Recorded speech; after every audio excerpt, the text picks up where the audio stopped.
Rasulullah sallallahu alaihi wasallam dengan kalangan para nabi, para siddiq, para syuhada dan orang-orang yang saleh.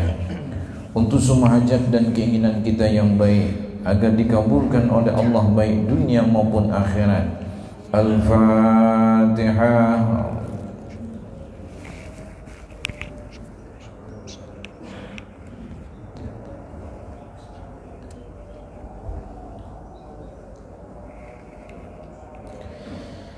Jamaah yang dimuliakan oleh Allah Subhanahu wa taala.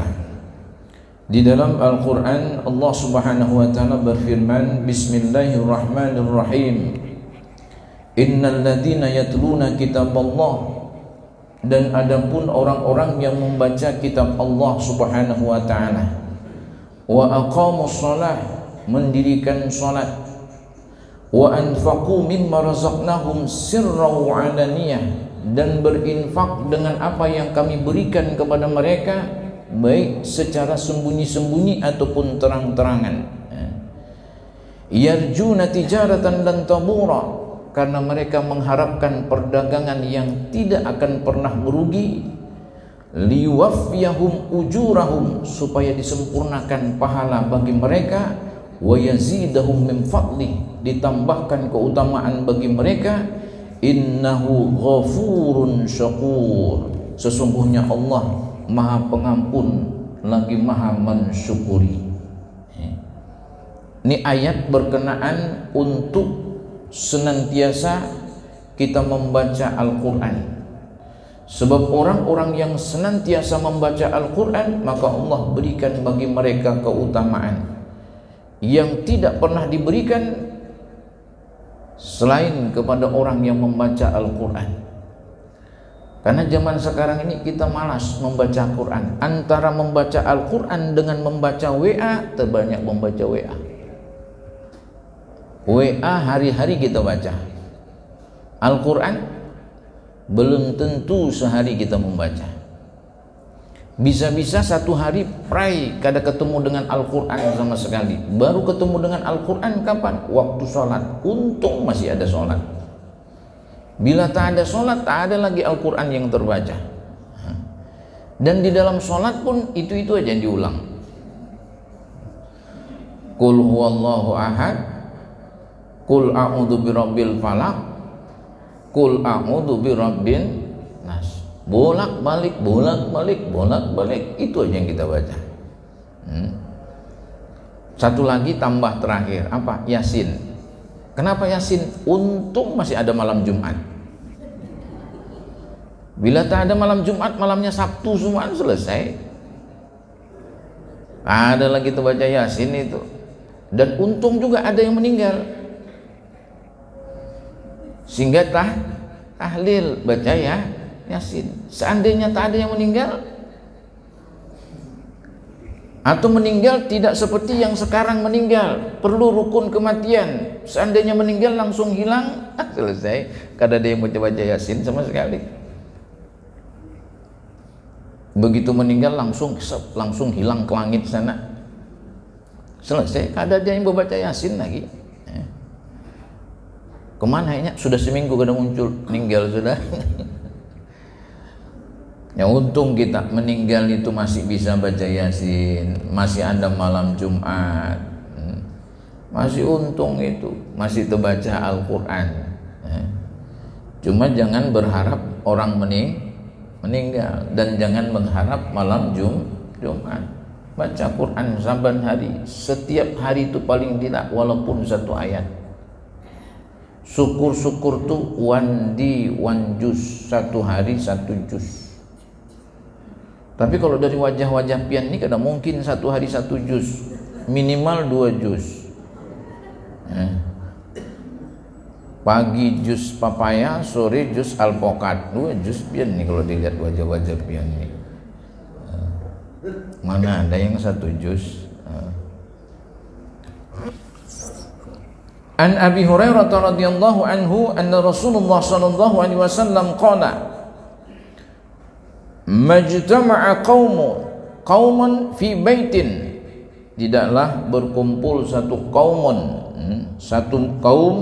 di satu tempat, Atau di satu rumah, min buyutillah, daripada rumah Allah subhanahu wa ta'ala, rumah-rumah Allah, yatluna kitab Allah, lalu mereka membaca ayat Al-Quran di masjid, wa yatadarasunahu, dan mentadarusi Al-Quran tersebut, mempelajari satu persatu daripada ayat-ayat Al-Quran tersebut, dibaca pelan-pelan dan sesuai dengan tajwidnya. Fima bainahum, di antara mereka, illa nazalat alaihimus sakinah, maka Allah turunkan ketenangan kepada mereka. Wa ghasyiyatuhumur rahmah, dicurahkan rahmat untuk mereka. Wa hafathumul malaikah, dikelilingi dan dinaungi oleh malaikat bagi mereka. Wa dzakarahumullah fiman indahu, disebut satu persatu nama mereka di sisi Allah subhanahu wa ta'ala. Itu keuntungan kalau kita tadarus Al-Quran. Dan tadarus ini kayaknya umat Nabi Muhammad nunggu datang bulan Ramadan. Bulan Ramadan aja ada tadarus. Berapa orang yang tadarus? 20 orang. 2 orang baca Quran, 18 menghabiskan wadai. Habis itu bulik 18 orang, tinggallah 2 orang. Kering kerontang wadai habis, minum habis. Ini lawas betul kata Al-Quran, aku tunggu dibaca dengan umat Nabi Muhammad nunggu setahun baru ada tadarus. Mestinya jangan setahun. Tadarus itu kalau bisa saban malam, biar sedikit 2, 3, 4. Kita kalau sudah belajar Al-Quran ini malas jujur. Ada dibuka pelatihan membaca Al-Quran atau terjemah per kata. Berapa orang yang ikut pertama sekali? 60 orang. Semangat 45. Luar biasa. Aku pingin memahami dengan Al-Quran itu. Berjalan waktu dan masa 6 bulan, sisalah 6 orang. 6 orang. Selebihnya hilang tak kemana. Jadi memang huruf Al-Quran ini yang bengkok-bengkok ini sebengkok-bengkok kepala manusia kayaknya. Jadi kepala kita ini kalau sudah lihat Al-Quran ini mulai bengkok-bengkok semuanya. Akhirnya apa? Karena turun lagi. Padahal kemuliaan kita di situ. Jadi 4 hal diberikan kalau kita mentadarus Al-Quran, mempelajari Al-Quran itu.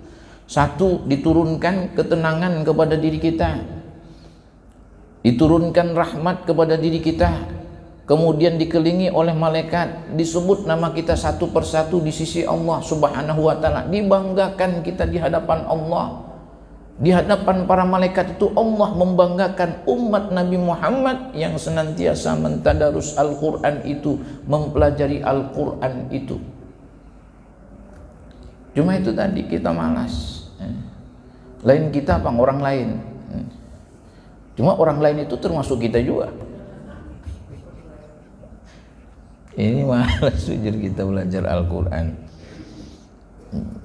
Maunya itu belajar Al-Quran, habis belajar Al-Quran tadarus, begitu keluar dari masjid, nah dapat yang merah-merah sebiji, semangat itu semua orang. Mungkin masuk masjid semuaan itu. Padahal begitu dia baca Quran, keluar dari masjid, bukan yang merah-merah Allah siapkan, lebih hebat daripada itu lagi.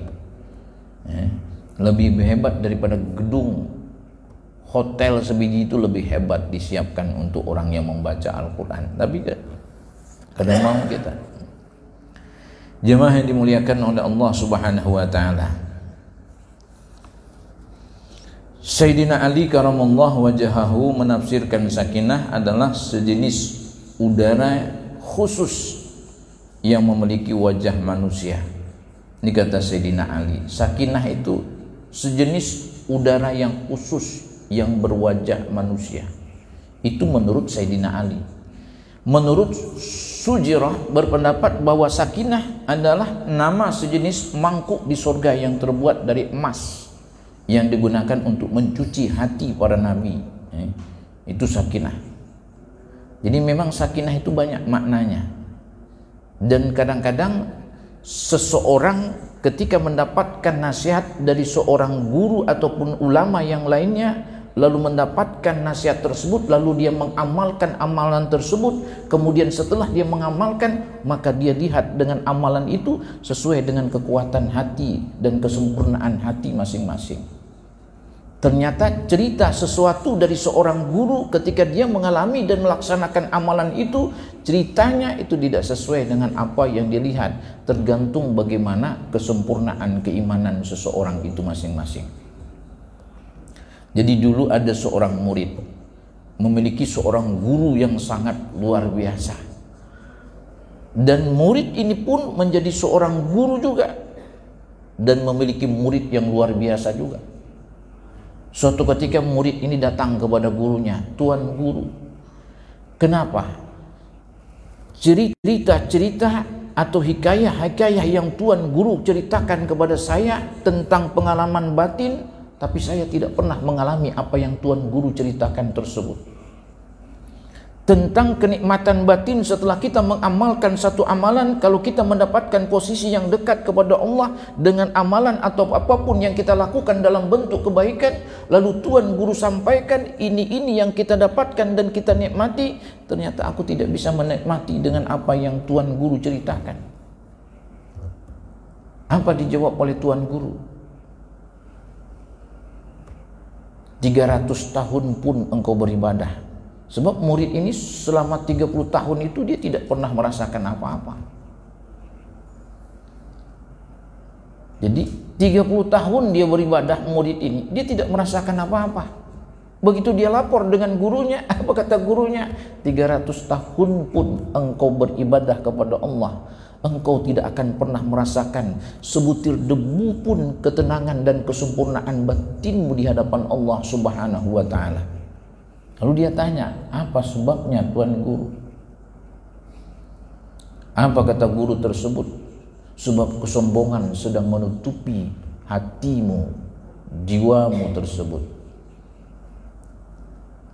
Lalu kata murid, "Bisakah Tuan guru mengajarkan kepada saya supaya saya bisa mengobatinya?" Kata Tuan guru, "Kalaupun kusampaikan kepada dirimu, engkau pasti tidak akan mengamalkannya."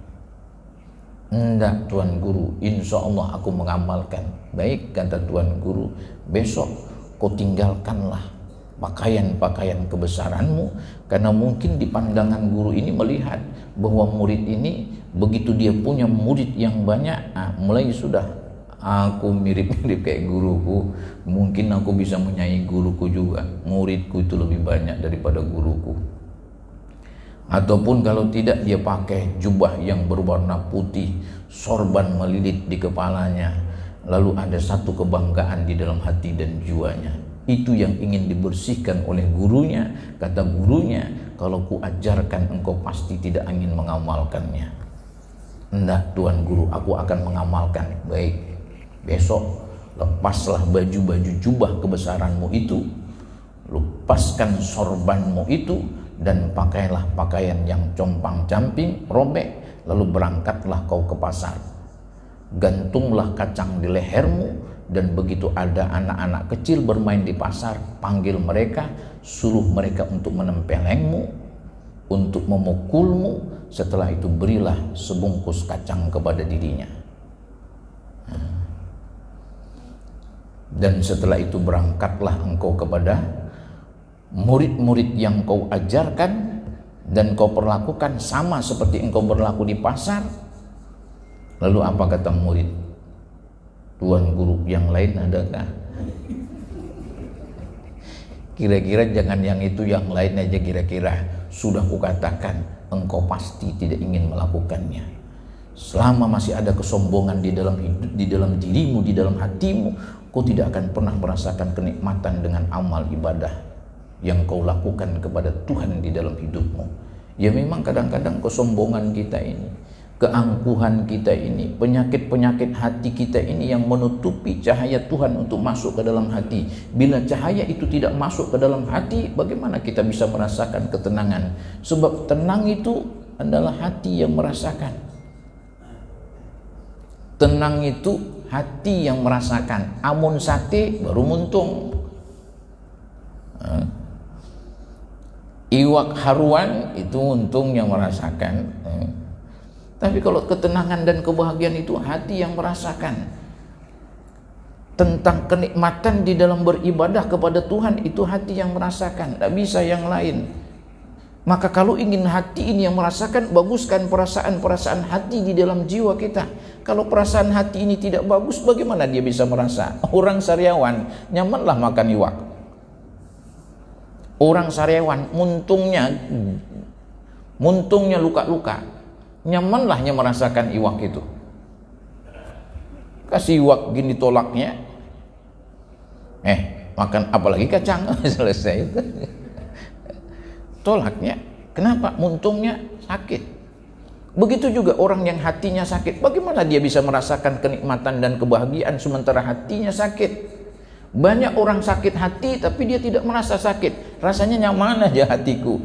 Kalau memang rata hati itu nyaman, kenapa kita tidak bisa merasakan ketenangan dan kebahagiaan di dalam hidup? Bila ada orang beribadah kepada Allah, bila ada orang membaca Quran, bila ada orang selalu berbuat baik di dalam hidupnya, lalu dia tidak merasakan ketenangan dan kebahagiaan di dalam hidupnya, ada penyakit di dalam hatinya.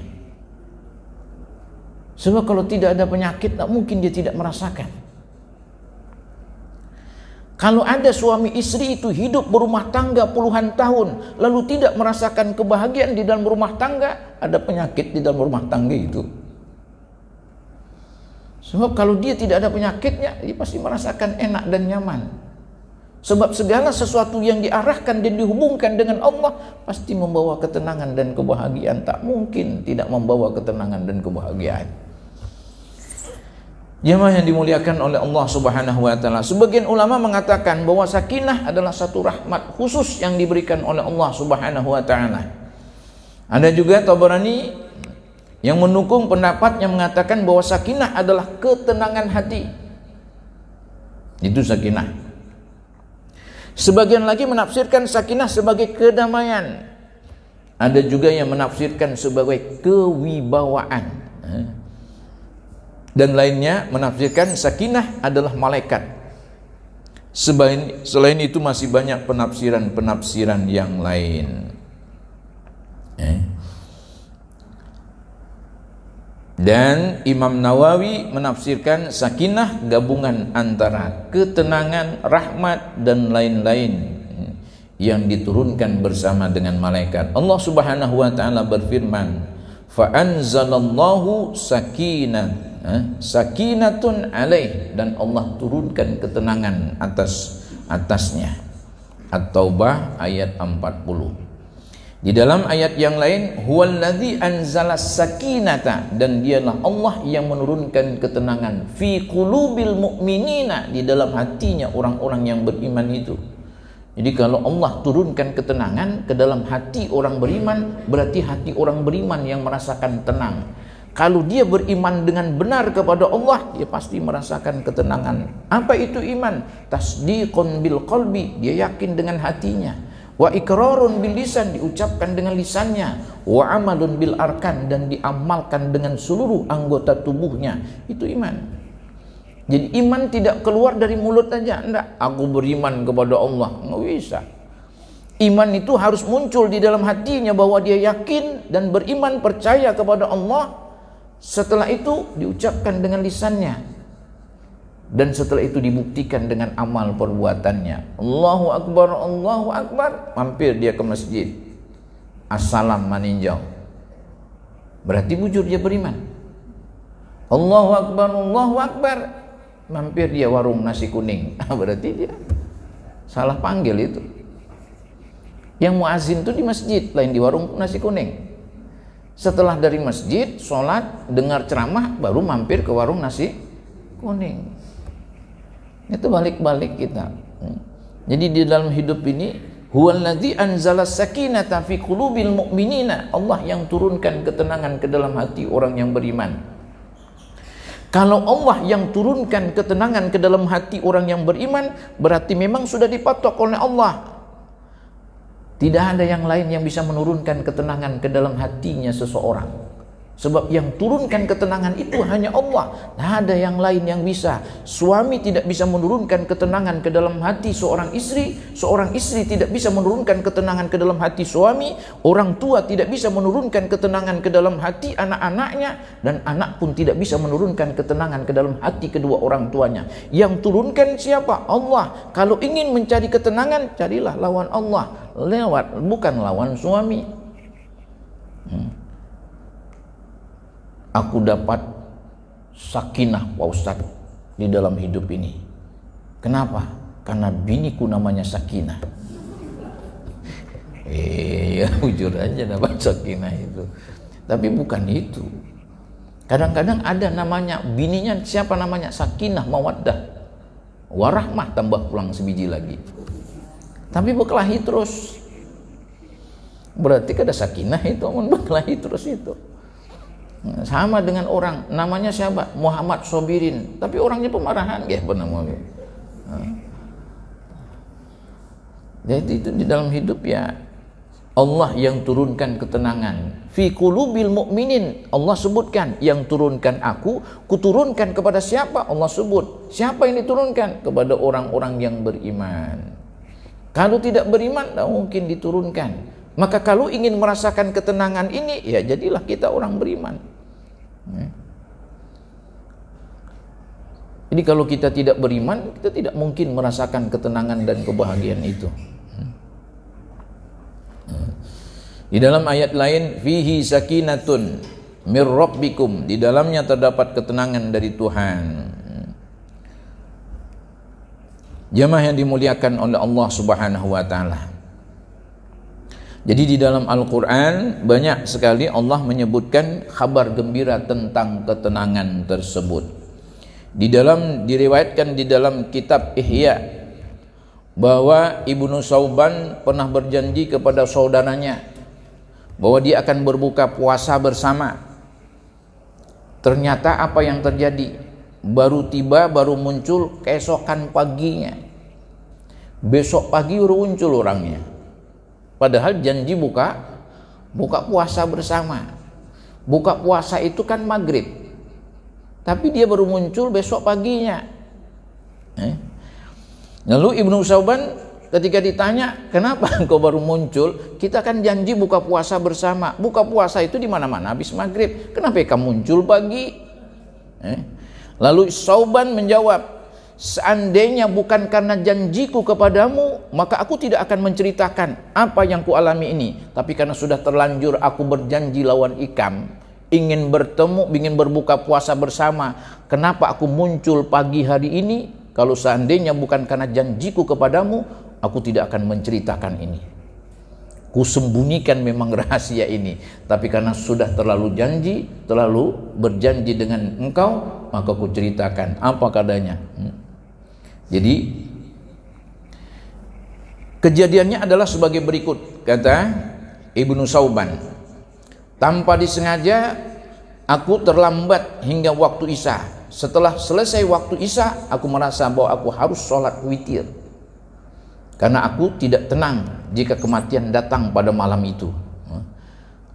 Dan hal itu akan menjadi sisa tanggung jawabku. Maka ketika aku sedang membaca doa kunut, terlihat olehku sebuah taman sorga yang dipenuhi dengan berbagai macam bunga di hadapanku. Demikian asiknya aku memandang taman tersebut hingga tanpa terasa tibalah waktu subuh.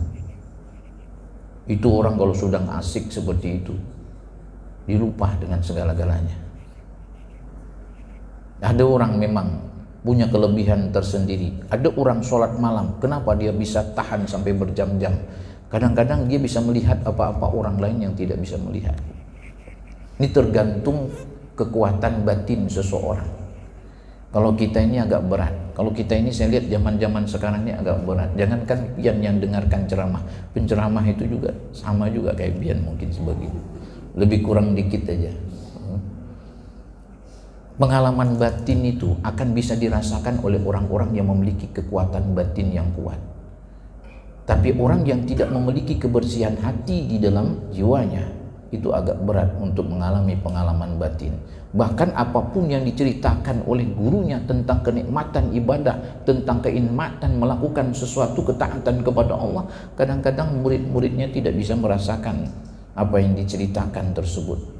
Dia tergantung kekuatan batin seseorang. Bahkan kadang-kadang seorang guru bercerita, tapi karena hebatnya murid melaksanakan apa yang disampaikan, kadang-kadang dia bisa mengalami pengalaman batin itu. Itu anugerah Allah, bukan kehebatan manusia, tapi anugerah Allah. Tapi anugerah Allah akan turun kepada siapa-siapa yang memang dipilihnya, dan Allah tidak mungkin sembarangan memilih. Jadi ketika Imam Syafi'i melapor kepada gurunya, syaqautu ila Waqi an su'a hifdzi, aku lapor kepada guruku tentang kesulitan menghafalkan pelajaran, fa arsyadani ila tarkil ma'asi, kata gurunya Waqi, wahai Imam Syafi'i, kau tinggalkanlah maksiat. Kenapa meninggalkan maksiat? Ainnal ilmu nur, ilmu itu cahaya, wa nurullah, cahaya Allah, la yuhda lil as, tidak mungkin akan masuk ke dalam hati orang-orang yang maksiat.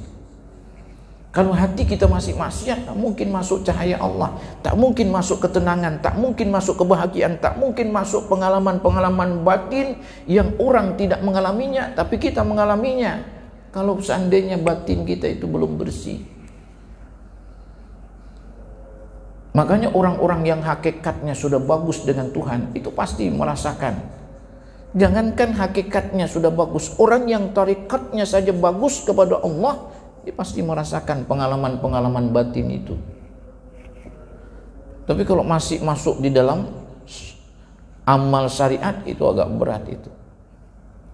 Amal syariat itu apa? Membagusi yang dohir aja. Yang dohir apa? Telinga, mata, mulut, tangan, perut, di bawah perut, kaki. Kalau belum beres kita membersihkan pengalaman yang ini, yang dohir ini, berat untuk merasakan pengalaman-pengalaman batin itu. Jadi ada ulama bisa melihat, Ibnu Sauban bisa melihat di hadapannya itu taman sorga yang begitu indah. Kita jangankan melihat taman sorga, melihat bini yang cantik aja kayak kuntilanak. Apalagi melihat sesuatu yang gak ada kelihatan. Yang kelihatan aja kita melihatnya gak ada bagus, apalagi yang gak ada kelihatan. Nah itu di dalam hidup kita.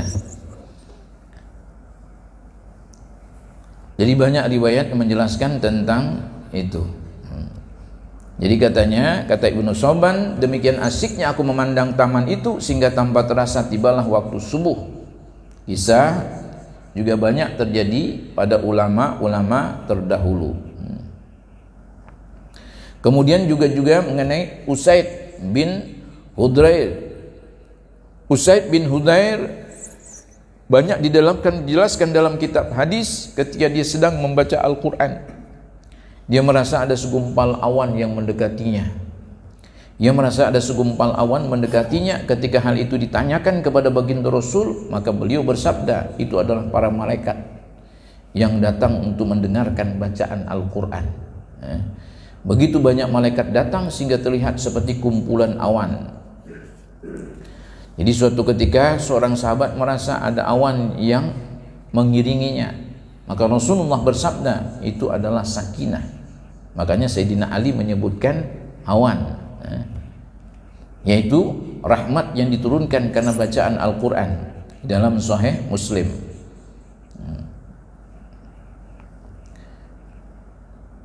Jadi lebih jelas dan kiamat terakhir dari hadis disebutkan, siapa yang karena kemaksiatan menjauhkan dia daripada rahmat Allah, maka kemuliaan keturunannya tidak dapat mendekatkan dirinya kepada rahmat Allah Subhanahu wa ta'ala.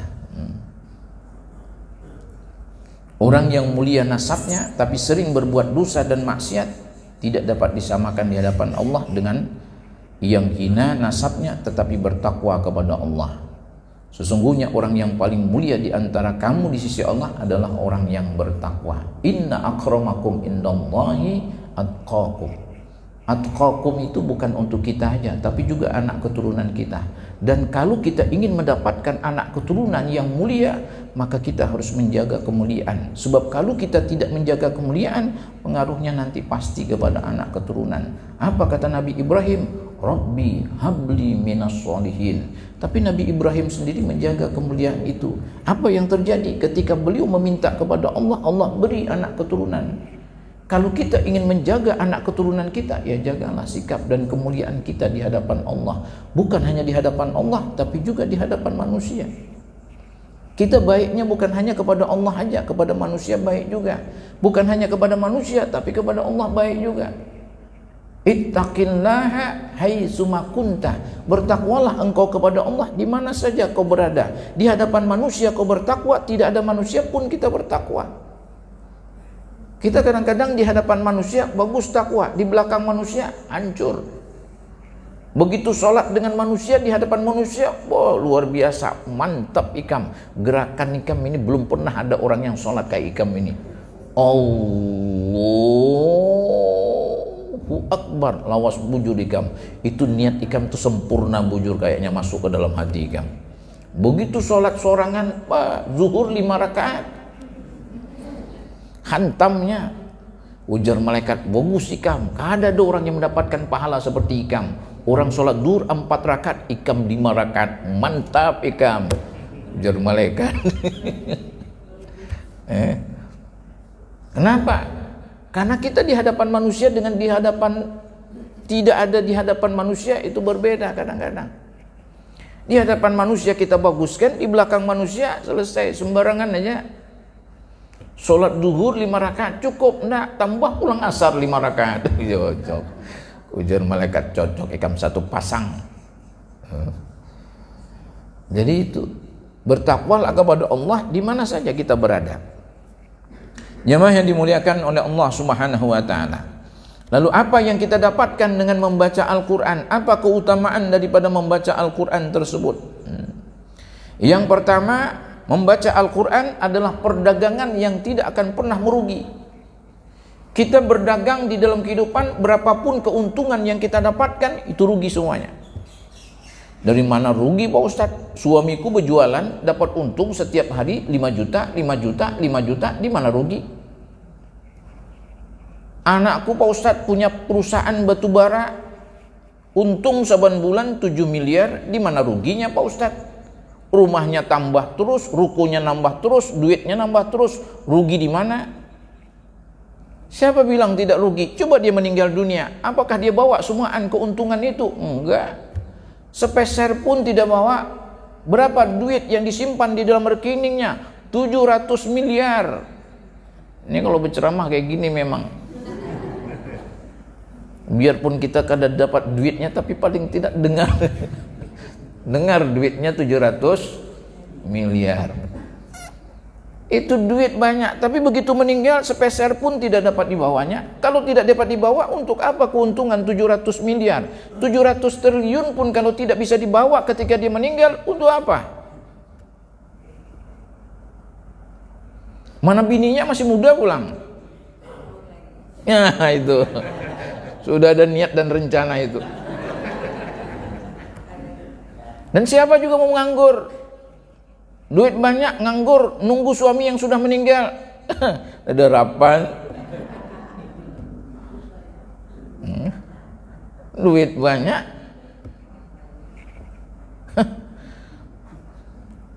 Rumah luas, mobil 4. Mobil 4 tuh sebiji-sebiji itu. Berarti 4 biji bunyinya itu. Nah itu di dalam hidup. Alladzina yatluna kitaballah wa aqamus shalah wa anfaqu mimma razaqnahum sirran wa alaniyah yarjuna tijaratan lan tabura. Mereka mengharapkan perdagangan yang tidak akan pernah merugi. Berdagang yang tidak akan pernah merugi, berdagang lawan siapa? Lawan Allah. Nggak ada perdagangan yang menguntungkan kecuali kita berdagang lawan Allah. Seberapapun kita berdagang dengan manusia, kelihatannya untung, tapi kalau kita tidak mau berdagang dengan Allah, keuntungan itu tetap rugi. 700 miliar, dia tidak mau menjual kepada Allah 700 miliar tersebut, tetap rugi. Nggak ada keuntungan sepeser pun. Tapi kalau dia dapat keuntungan itu 700 miliar, dia berdagang dengan Allah. Bagaimana caranya? Dia infakkan hartanya di jalan Allah. 1 miliar dikirimnya ke Sentosa Dalam. Ini kita berceramah aja, tapi belum pernah datang bang duitnya. Jangankan 1 miliar, 100 juta pun saya lihat belum pernah datang juga ke Sentosa itu. Paling banyak berapa Pak Ustadz? 100.000. Nah, ya alhamdulillah, kawan bebaskan lahan itu. Walaupun 3 tahun hanya bebas. Itu memang sudah penyakit kita itu. Jadi orang itu kalau seandainya untuk dunia gampang betul keluar duit itu. Kalau untuk akhirat tuh berat betul. Kadang-kadang neraktir teman itu, makan macam-macam, panggil artis ibu kota, acara 17 tahun itu berapa disangui artis tuh kira-kira 50 juta. Panggil artis ibu kota, sangui. Ada yang 100 juta, sangguinya 100 juta. Panggil ustadz baca doa. Aduh, nggak apa-apa, atur aja di situ. Tapi jelas ini. Jadi membaca Al-Quran itu mendapatkan keuntungan yang tidak pernah merugi. Itu yang pertama. Yang kedua, 1 huruf itu diganjar dengan 10 pahala, 10 kebaikan. Jadi 1 huruf diganjar 1 kebaikan dan dilipatkan menjadi 10 kebaikan. Abdullah bin Mas'ud radhiyallahu anhu yaqulu qala Rasulullah sallallahu alaihi wasallam bersabda baginda Rasul, man qara'a harfan, barang siapa yang membaca 1 huruf min kitabillah, daripada Al-Qur'an, kitab Allah, falahu bihi hasanatun, dia mendapatkan 1 kebaikan, wal hasanatu bi asyri amsalihah, dan 1 kebaikan ini akan dibalas 10 kebaikan yang semisal dengannya. La aqulu alif lam mim harfun, tidaklah ketika aku mengatakan alif lam mim itu 1 huruf, walakin akan tetapi alifun, alif, harfun 1 huruf, lamun, lam, walamun harfun, lam itu 1 huruf, wa mimun, mim itu harfun 1 huruf. Jadi kalau mim membaca alif lam mim itu berarti 3 huruf. 3 huruf kali 10 dapat 30 kebaikan. Kada mau juga baca Quran, hantam aja. Hantam aja. Jalan aja, ukur jalanan aja. Wisata aja ke sana. Karaoke aja. Celsius aja. Kada mau baca Qurannya, ayo hantam aja. Mati juga.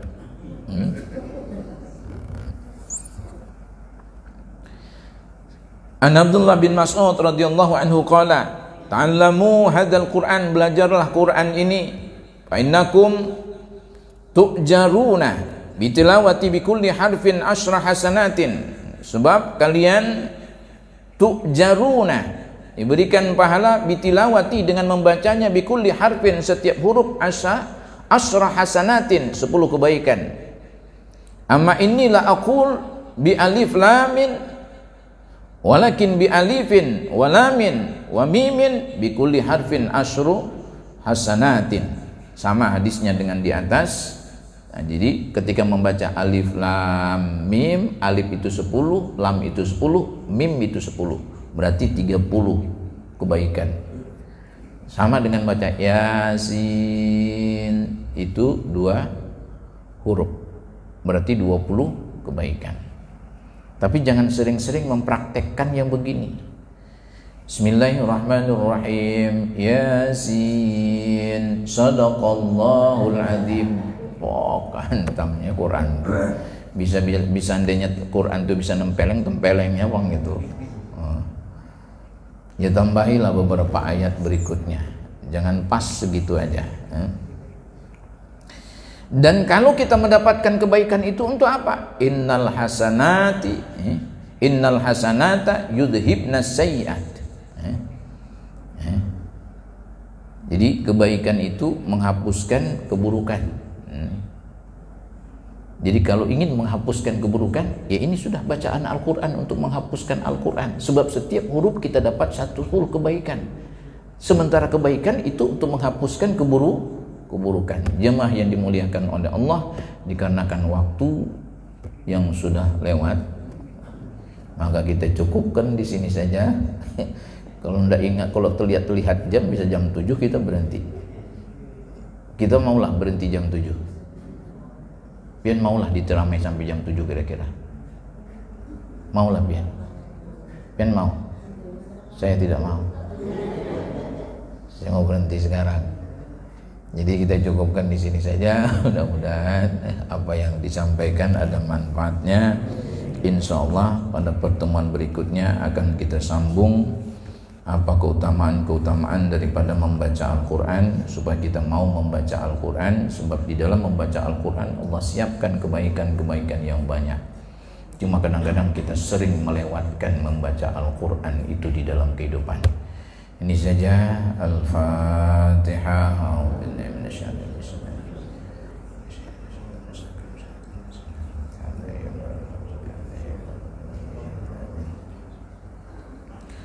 أعوذ بالله من الشيطان الرجيم بسم الله الرحمن الرحيم الحمد لله رب العالمين حمدا شاكرين حمدا ناعمين حمدا يوافي نعمه ويكافي مزيده يا ربنا لك الحمد كما ينبغي لجلال وجهك الكريم وعظيم سلطانك اللهم صل وسلم على سيدنا ونبينا محمد صلى الله عليه وسلم ربنا اغفر لنا ولوالدينا وارحمهم كما ربونا صغيرا اللهم انا نسألك الهدى والتقى والعفاف والغنى ربنا اللهم نور قلوبنا وافكارنا بنور هدايتك كما نورت الارض بنور شمسك وقمرك ابدا ابدا ربنا اللهم انا نعوذ بك من عذاب القبر ومن عذاب جهنم ومن فتنة المحيا والممات ومن شر فتنة المسيح الدجال ربنا افتح علينا ابواب الرزق وابواب الصحة وابواب القوة وابواب السلامة وابواب النجاة وابواب العافية وباب العلم والجنة في الدنيا والآخرة ربنا آتنا في الدنيا حسنة وفي الآخرة حسنة وقنا عذاب النار